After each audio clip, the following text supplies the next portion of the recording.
Hi all, welcome back to my channel homely vlogs in Kannada. Gauri Ganesha ಹಬ್ಬದ ವ್ಲಾಗ್ನ ಇನ್ನೂ ಬೇಗ ಹಾಕಬೇಕಾಗಿತ್ತು. ನಾನು ಕಾರಣಾಂತರದಿಂದ ಬೇಗ ಹಾಕೋಕ್ಕಾಗಲಿಲ್ಲ, ಸಾರಿ. ಯಾಕಂದರೆ ನನ್ನ ಹಬ್ಬಕ್ಕೆ ಬೆಂಗಳೂರಿಗೆ ಹೋಗಿದ್ದೆ. ಅಲ್ಲಿಂದ ಬಂದು ಸ್ವಲ್ಪ ಹುಷಾರಿರಲಿಲ್ಲ ನನಗೆ.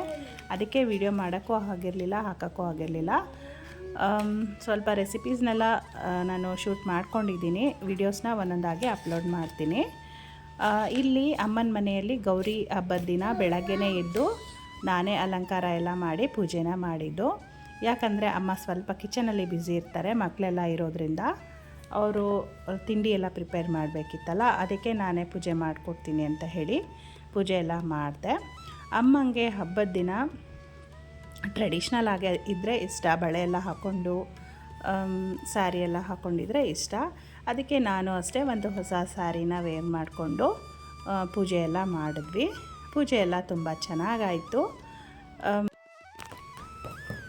ಮತ್ತು ನೆಕ್ಸ್ಟ್ ಡೇನೂ ಅಷ್ಟೇ ಗಣಪತಿ ಹಬ್ಬ ಇದ್ದಿದ್ದರಿಂದ ಅವತ್ತು ನಾವು ಹುತ್ತಕ್ಕೆ ಅಥವಾ ನಾಗರ್ಕಲ್ಗೆ ತನಿ ಎರಿಯಕ್ಕೆ ಹೋಗ್ತೀವಿ.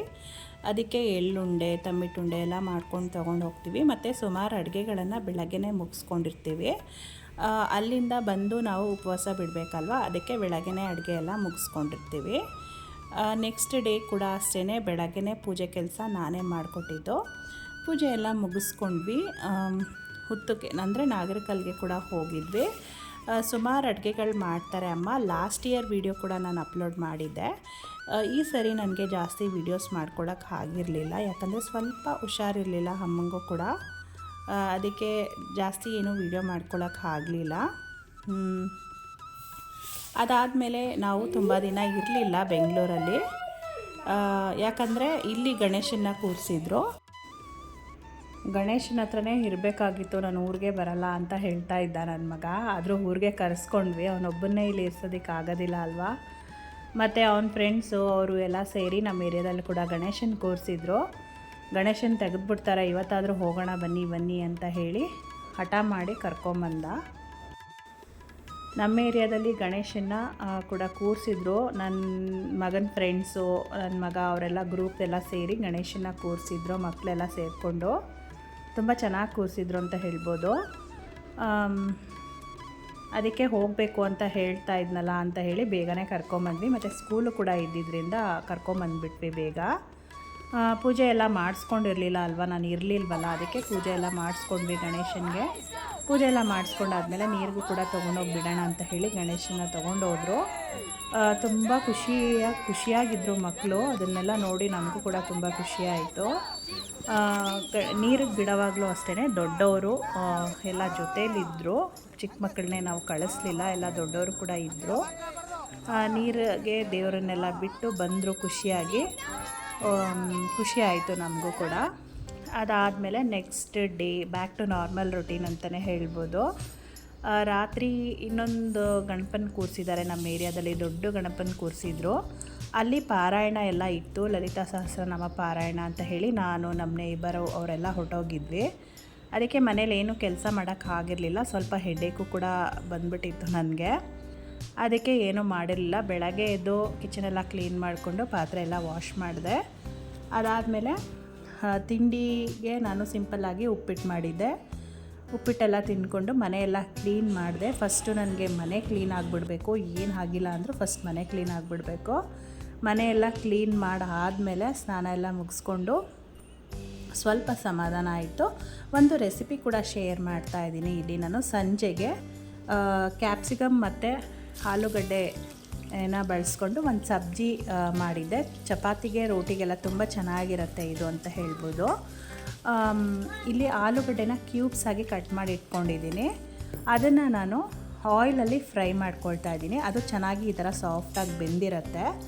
ಅದಾದಮೇಲೆ ಕ್ಯಾಪ್ಸಿಕಮ್ನು ಕೂಡ ಆಯಿಲಲ್ಲಿ ಈ ಥರ ಫ್ರೈ ಮಾಡಿ ಎತ್ತಿಟ್ಕೊಳ್ಬೇಕಾಗತ್ತೆ. ಅದಾದಮೇಲೆ ಸ್ವಲ್ಪ ಅದೇ ಬಾಂಡಿಗೆ ಸ್ವಲ್ಪ ಎಣ್ಣೆ ಹಾಕ್ಕೊಂಡು ಕ್ಯೂಬ್ಸ್ ಆಗಿ ಕಟ್ ಮಾಡ್ಕೊಂಡಿರುವಂಥ ಆನಿಯನ್ಸ್ನ ಹಾಕ್ಕೊಂಡಿದ್ದೀನಿ. ಅದನ್ನು ಕೂಡ ಚೆನ್ನಾಗಿ ಫ್ರೈ ಚಕ್ಕೆ, ಲವಂಗ ಮತ್ತು ಪಲಾವ್ ಎಲೆನ ಹಾಕ್ಕೊಂಡಿದ್ದೀನಿ. ಮತ್ತು ಈರುಳ್ಳಿ, ಒಂದು 2 ದೊಡ್ಡ ಸೈಜ್ ಈರುಳ್ಳಿನ ಕ್ಯೂಬ್ಸ್ ಆಗಿ ಕಟ್ ಮಾಡಿ ಹಾಕ್ಕೊಂಡಿದ್ದೀನಿ. ಅದನ್ನು ಕೂಡ ಚೆನ್ನಾಗಿ ಫ್ರೈ ಮಾಡಿಕೊಂಡು ಅದಾದಮೇಲೆ ಒಂದು 2 ದೊಡ್ಡ ಸೈಜ್ ಟೊಮೆಟೋಸ್ನ ಚಿಕ್ಕ ಚಿಕ್ಕದಾಗಿ ಕಟ್ ಮಾಡಿ ಅದನ್ನು ಕೂಡ ಫ್ರೈ ಮಾಡ್ಕೊಳ್ತಾ ಇದ್ದೀನಿ. ತುಂಬ ಚೆನ್ನಾಗಿರುತ್ತೆ ಈ ಸಬ್ಜಿ, ನಿಮಗೆ ಚಪಾತಿ ರೋಟಿಗೆಲ್ಲ ತುಂಬ ಚೆನ್ನಾಗಿರುತ್ತೆ. ಇನ್ನೂ ಡ್ರೈ ಆಗಿ ಮಾಡಿಕೊಂಡ್ರೆ ಬೇಕಿದ್ರೆ ನಿಮಗೆ ಸೈಡ್ ಡಿಶ್ ಆಗು ಕೂಡ ಉಪಯೋಗಿಸ್ಕೊಳ್ಬೋದು. ಎಲ್ಲ ಚೆನ್ನಾಗಿ ಟೊಮೊಟೊ ಎಲ್ಲ ಚೆನ್ನಾಗಿ ಸಾಫ್ಟ್ ಆದಮೇಲೆ ಇಲ್ಲಿ ನಾನು ಅಚ್ಕಾರದ ಪುಡಿನ ಹಾಕ್ಕೊಂಡಿದ್ದೀನಿ. ಮತ್ತು ಅಚ್ಕಾರದ ಪುಡಿ ಖಾರಕ್ಕೆ ತಕ್ಕಂಗೆ ಹಾಕ್ಕೊಳ್ಳಿ. ಮತ್ತು ಧನಿಯಾ ಪೌಡರ್ನ 1 ಸ್ಪೂನ್ ಹಾಕ್ಕೊಂಡಿದ್ದೀನಿ. ಅದಾದಮೇಲೆ ಗರಂ ಮಸಾಲ ಪೌಡರ್ ಕೂಡ 1 ಸ್ಪೂನ್ ಆ್ಯಡ್ ಮಾಡಿದ್ದೀನಿ. ಇಲ್ಲಿ ನಿಮಗೆ ಖಾರಕ್ಕೆ ತಕ್ಕ ಹಾಗೆ ನೀವು ಆ್ಯಡ್ ಮಾಡ್ಕೊಳ್ಬೋದು. ಗರಂ ಮಸಾಲ ಪೌಡರಲ್ಲೂ ಕೂಡ ಖಾರ ಇರುತ್ತೆ. ಮಕ್ಕಳು ತಿನ್ನೋದ್ರಿಂದ ಸ್ವಲ್ಪ ಖಾರ ಕಡಿಮೆನೇ ಹಾಕ್ಕೊಳ್ತಾ ಇದ್ದೀನಿ ಇಲ್ಲಿ ನಾನು. ಇಲ್ಲಿ ಸ್ಪೈಸಸ್ನೆಲ್ಲ ಆ್ಯಡ್ ಮಾಡಿಬಿಟ್ಟು ಚೆನ್ನಾಗಿ ಫ್ರೈ ಮಾಡ್ಕೊಳ್ಬೇಕಾಗತ್ತೆ.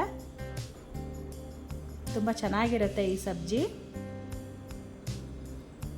ಇಲ್ಲಿ ಬೇಕಿದ್ರೆ ಶುಂಠಿ ಬೆಳ್ಳುಳ್ಳಿ ಪೇಸ್ಟ್ನ ಕೂಡ ಆ್ಯಡ್ ಮಾಡ್ಕೊಳ್ಬೋದು. ನಾನಿಲ್ಲಿ ಶುಂಠಿ ಬೆಳ್ಳುಳ್ಳಿ ಪೇಸ್ಟ್ ಎಲ್ಲ ಏನೂ ಆ್ಯಡ್ ಮಾಡೋಕ್ಕೆ ಹೋಗಲಿಲ್ಲ. ಮತ್ತು ಇಲ್ಲಿ ಆಯಿಲಲ್ಲಿ ಫ್ರೈ ಮಾಡ್ಕೊಂಡಿದ್ವಲ್ಲ, ಕ್ಯೂಬ್ಸ್ ಆಗಿ ಕಟ್ ಮಾಡ್ಕೊಂಡಿರುವಂತಹ ಆಲೂಗಡ್ಡೆ ಮತ್ತು ಕ್ಯಾಪ್ಸಿಕಮ್ ಎರಡನ್ನೂ ಹಾಕಿ ಚೆನ್ನಾಗಿ ಮಿಕ್ಸ್ ಮಾಡ್ತಾಯಿದ್ದೀನಿ. ಮಿಕ್ಸ್ ಮಾಡ್ಕೊಂಡಾದಮೇಲೆ ರುಚಿಗೆ ತಕ್ಕಷ್ಟು ಉಪ್ಪನ್ನು ಕೂಡ ಆ್ಯಡ್ ಮಾಡ್ಕೊಳ್ತೀನಿ.